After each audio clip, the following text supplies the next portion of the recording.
Hey guys, welcome to the new video. In today's video, I have a speed art for you guys. Here in just a second, music will kick in and I'll be quiet.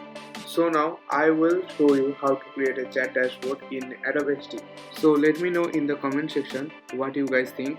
That's pretty much it for me. Now I'm gonna let the music take over. So enjoy this video and I will see you guys in the next one.